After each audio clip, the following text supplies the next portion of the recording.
The last time I did these power rankings, the power rankings were off of the week before, so that would be power rankings 2 weeks ago.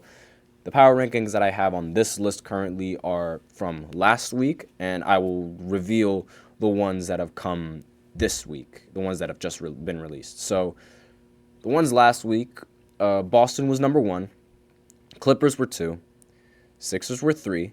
Oh, and you know what? I'll include what they were in the week before. So Boston moved up to 1 after being 2. The Clippers moved up to 2 after being 5. The Sixers moved up to 3 after being 8.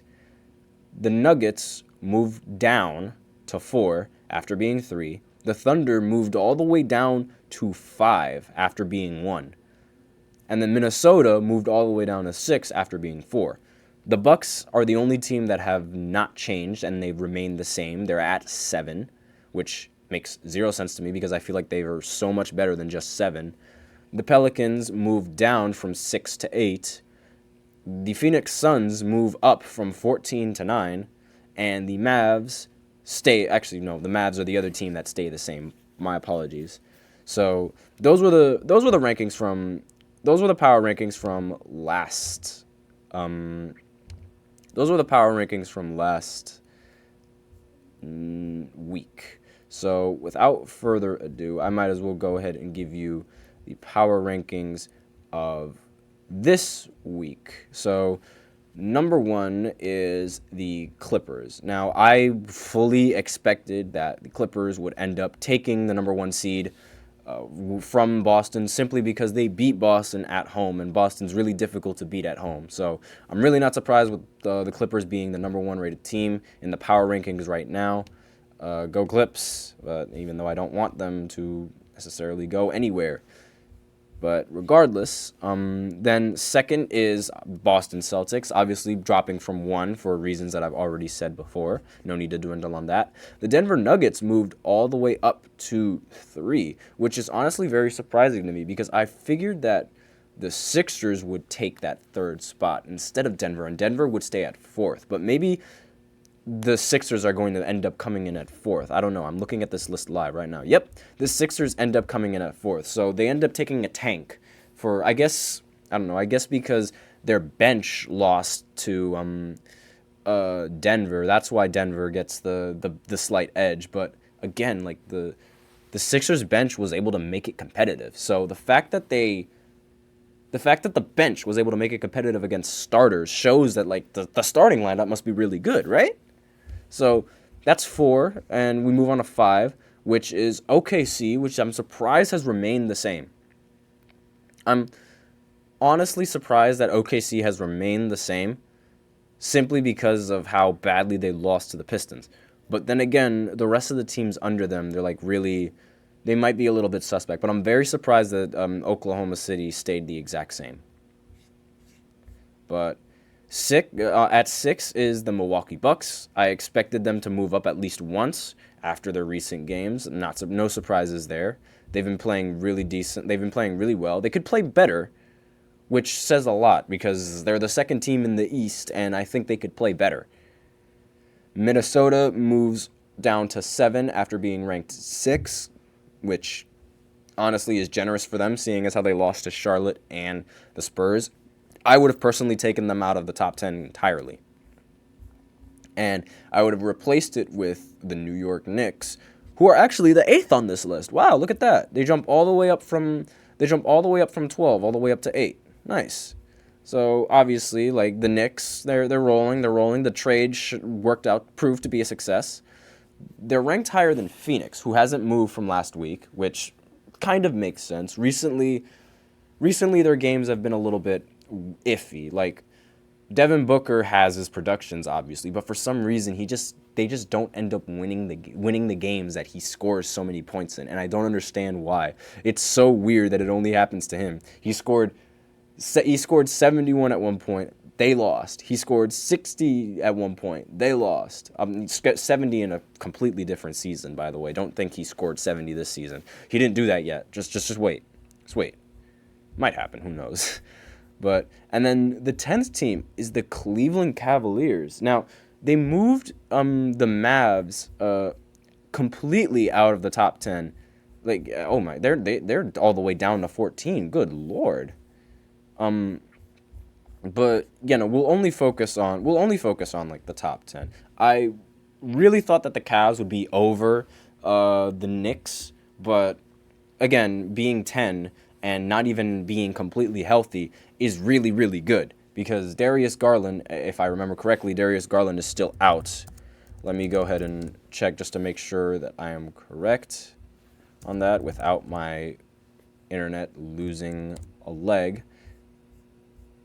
And yep, I'm correct. He has still been out. I have no idea how bad his injury is or what exactly is the story behind it. If he's just sitting games and whatnot, like doing what Joel Embiid does at this point. But he's injured, he's hurt, and the Cavs have still been winning without him, which is honestly pretty impressive, seeing as how the rest of the team is. Actually, no. The rest of the team is actually structured really solidly. It's the star power that I wanted to say, that Donovan Mitchell's star power, and his play style fitting into that lineup. It's really, it's crazy to me how he was able to he was able to bring success to the Cavs when nobody else could other than LeBron James. This is essentially the first time in decades that the Cavs have actually been a very well-respected team without LeBron to guide them. So I think it's very impressive what he's doing, and I think it's very impressive that he's doing it without his star point guard. Now, obviously, we still have more time, so we can go ahead and dabble into the other power rankings. That the Pelicans moved all the way down from 8 to 11. Which honestly makes sense. They just lost in a blowout to the Bucks and CJ McCollum did not have a very good game whatsoever. I remember that specifically, but I'm just checking the final score real quick. My phone won't load it. Doesn't matter. Regardless, they lost in a huge blowout against. The story behind it was C.J. McCollum and Damian Lillard going up against each other after their tenure in Portland, and now they're finally out of Portland and actually in scenarios where they each can win a playoff game, or not a playoff game, but they could actually win several playoff series. That's what I should say, because Portland has won series, but they haven't really made many deep playoff runs with Dame on the roster, unfortunately. The Pacers are at 12, even without Tyrese Halliburton, which is, with how they've been playing, I guess it makes sense. They moved up a ranking spot, however, which I don't see how. The Kings moved all the way up from 17 to 13, which is a pretty big jump, if I do say so. And it might actually be the biggest jump on this list. I wouldn't be surprised if it's the biggest jump from ratings on this list. Let me check real quick. Yep. That would be one of the biggest jumps on this list, other than the top 10 from being OKC dropping down from 1 through 4, but or 1 through 5, pardon me, but yep. Pistons ranked dead last, the Wizards ranked third. Yep. Every team so far is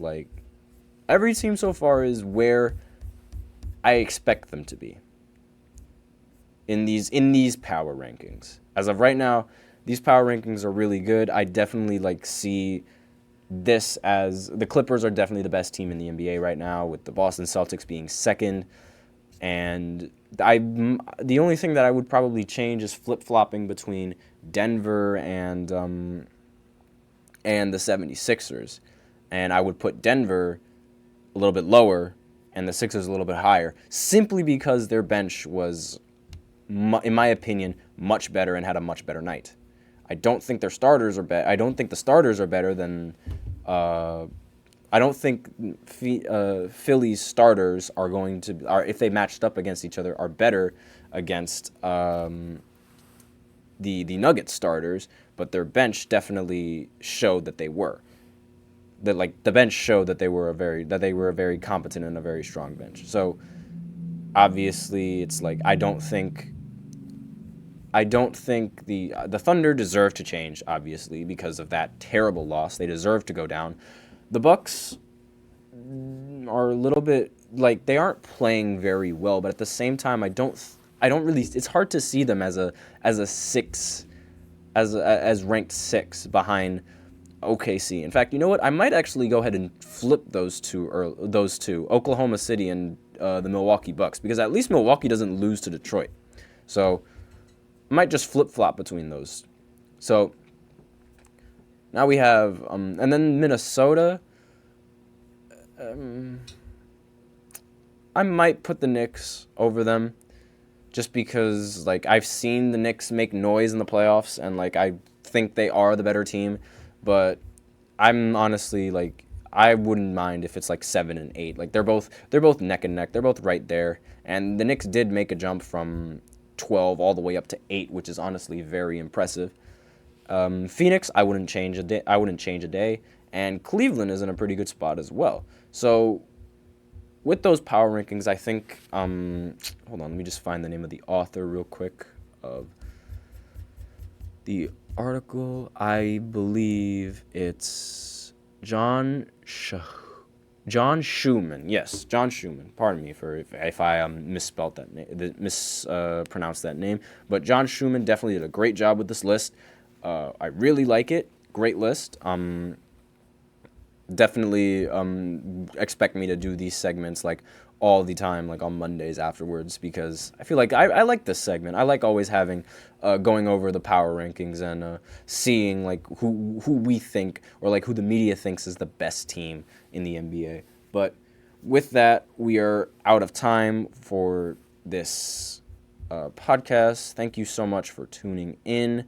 And once again, do not forget to like the video and to subscribe and to follow the link below in the ticker and in the link. So